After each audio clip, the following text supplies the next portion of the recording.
No one tells you you're being pushed out. There's no confrontation, no final conversation, no clear ending. It happens quietly. You're still there, still talking, still trying.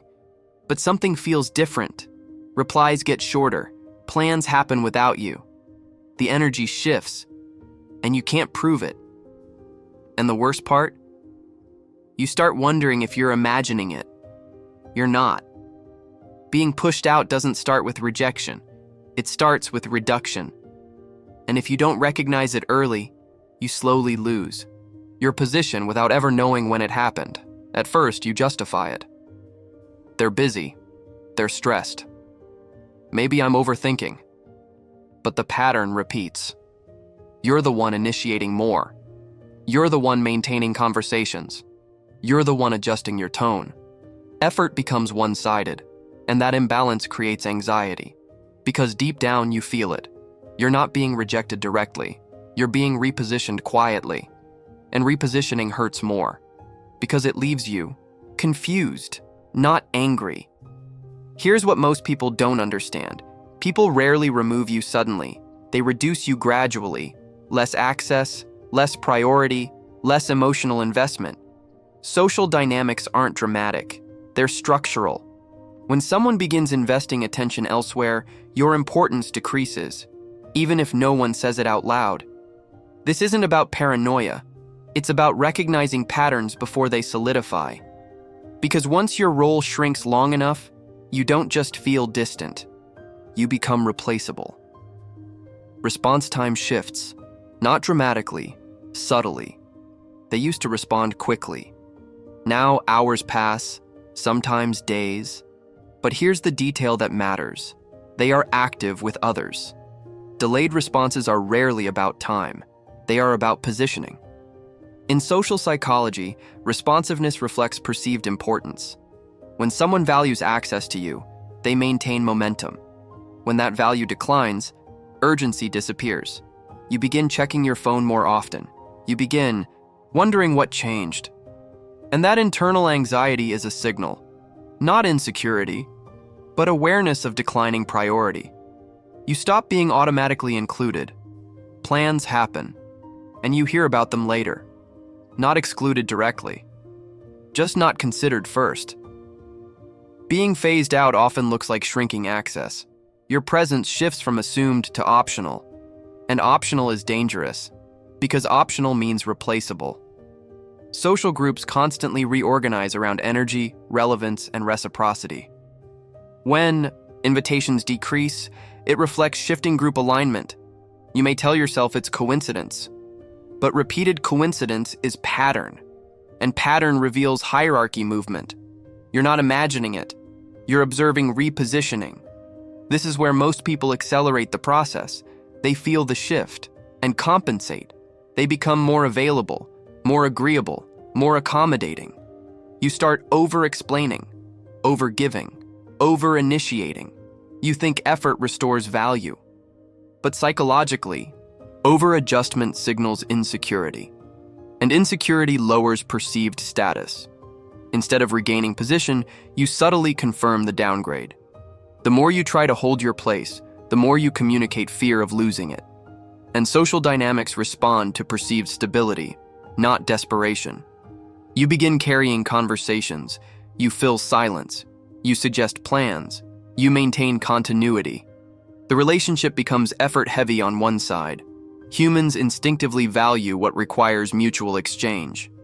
When energy becomes imbalanced, perceived worth declines. Not because you lack value, but because effort without reciprocity shifts power. And power dynamics determine relevance. When someone senses you will remain regardless of their effort, your psychological leverage decreases.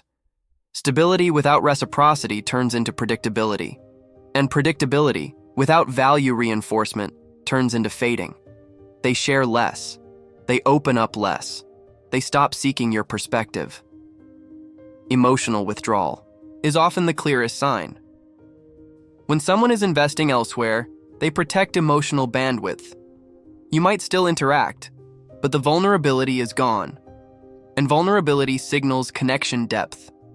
Without it, the bond becomes functional.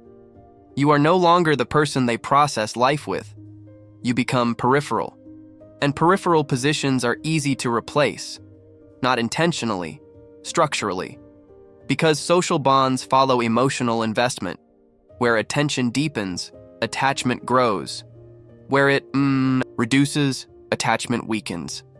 You notice someone new, not necessarily romantic, just present.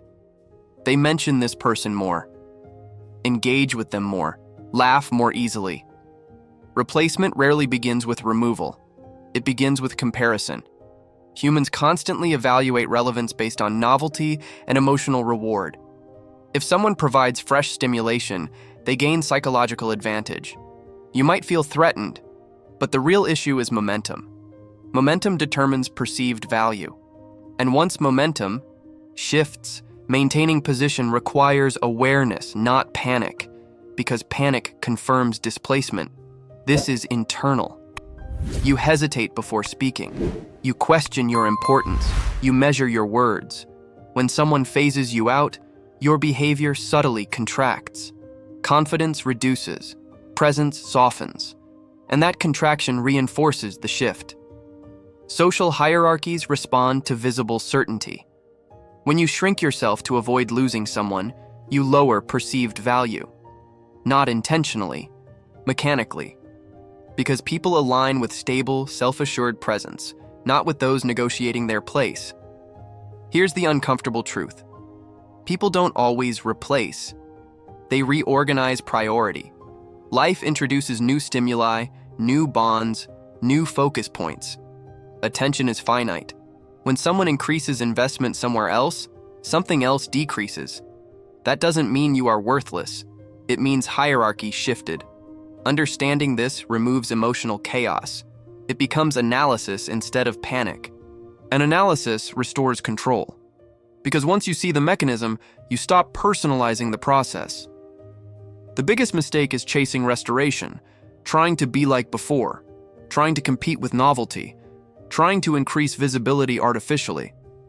Value is not regained through pursuit. It's regained through positioning.